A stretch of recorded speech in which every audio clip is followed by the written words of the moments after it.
Olá pessoal, tudo bem com vocês?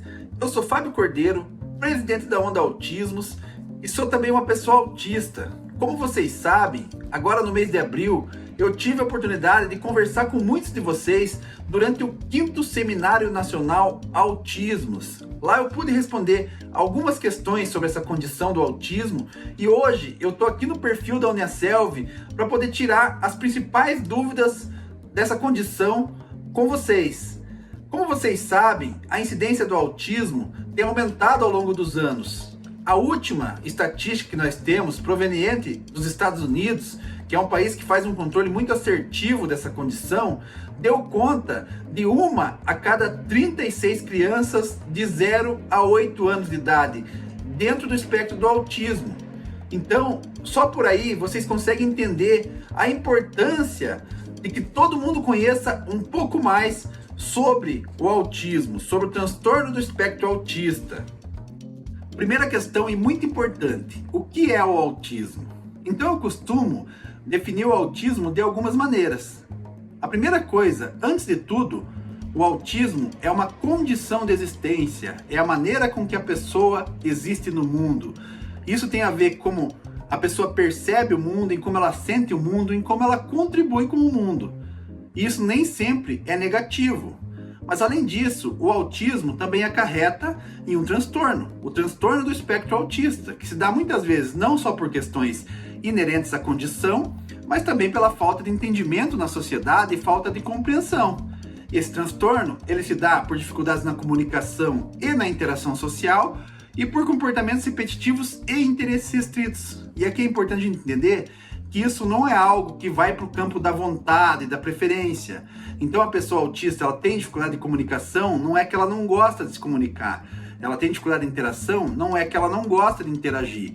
Isso faz parte de um funcionamento cerebral que muitas vezes a pessoa apresenta grande dificuldade. E às vezes as outras pessoas também têm dificuldade de interagir e comunicar com a pessoa autista. Nos comportamentos repetitivos é a mesma coisa.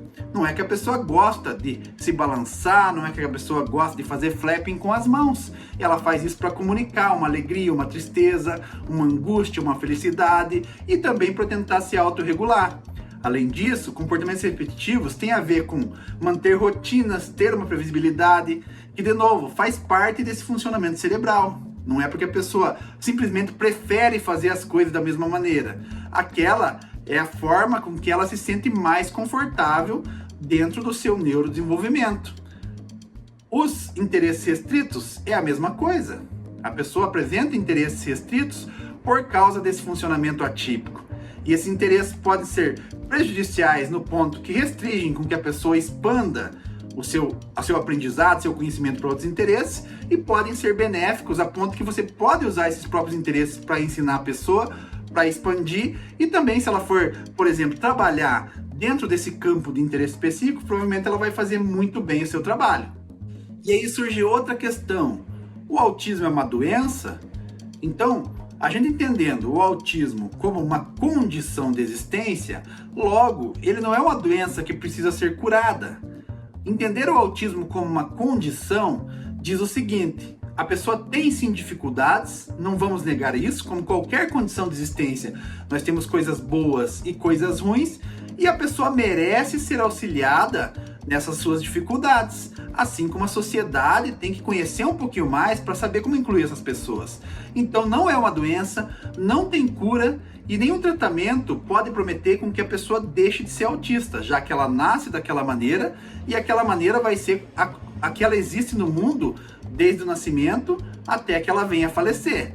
Então, não, o autismo não é uma doença, o autismo não precisa ser curado, o que não quer dizer que as pessoas autistas não merecem auxílios nas suas dificuldades, assim como qualquer pessoa que tem uma dificuldade na vida. E aí quando a gente fala que autismo não é uma doença, às vezes surge uma pergunta que é o seguinte: mas existe tratamento para autismo? Então sim, existem tratamentos para autismo, não é porque não é uma doença que a gente não pode auxiliar as pessoas nas dificuldades. E entendam, existem muitos tratamentos que podem maximizar as potencialidades da pessoa, minimizar as dificuldades e fazer com que a pessoa tenha mais autonomia e mais qualidade de vida. Então o tratamento no autismo tem esse intuito de trazer um bem-estar para o indivíduo e não para que ele deixe de ser autista. Qualquer tratamento milagroso que surge por aí, que diz que a pessoa vai deixar de ser autista, é melhor fugir, melhor correr, porque esse é um tratamento enganoso. Então os tratamentos sérios existem e os tratamentos insérios não pregam com que a pessoa vá deixar de ser autista, mas sim com que ela possa ter qualidade de vida existindo enquanto uma pessoa autista na sociedade. E existem diferentes graus de autismo?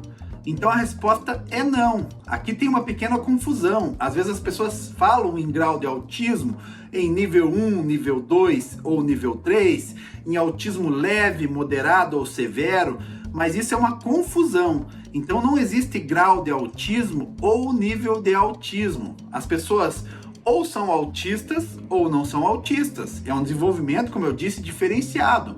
Esses níveis que às vezes as pessoas confundem são definidos como níveis de suporte. Então nós temos autistas que precisam de pouco suporte para atividades da vida diária, autistas que precisam um pouquinho mais de suporte, que seria o nível 2, e autistas que vão precisar de muito suporte, que seria o nível 3. Popularmente ficou conhecido como autismo leve, moderado e severo. Essa nomenclatura não é muito benéfica porque não existe um autismo levinho. Não existe aquele autismo que não traz muitas dificuldades. Então eu subestimar tanto as dificuldades lá do autismo leve, que é chamado assim, como as potencialidades daquele autismo severo, é algo que é ruim para o desenvolvimento da pessoa. Então vamos evitar falar em graus de autismo e níveis de autismo, porque eles não existem, ou a pessoa é autista ou não é. Esses níveis se dão pelo suporte que a pessoa necessita, e mesmo esse suporte, a gente tem que pensar um pouquinho melhor qual o suporte que nós estamos falando. Eu falar que um autista nível 3 precisa de muito suporte, é verdade, às vezes ele precisa de muito suporte para atividades da vida diária, mas às vezes um autista nível 1, que está definido como pouco suporte, ainda assim ele pode precisar muito suporte numa questão psicológica. Então não vamos subestimar também quais suportes as pessoas necessitam, querendo categorizar em níveis apenas. Não é tão simples. O importante, além desses níveis, é que as pessoas tenham suas demandas supridas. Então, qualquer pessoa que tenha uma demanda e que tenha o cuidado, o acesso para que essa demanda seja suprida, ele vai ser uma pessoa com chances de sucesso em alcançar a sua máxima potencialidade. Isso que é importante a gente entender. Independentemente de um nível que qualquer manual possa trazer, é importante saber se aquela pessoa está tendo as suas demandas supridas.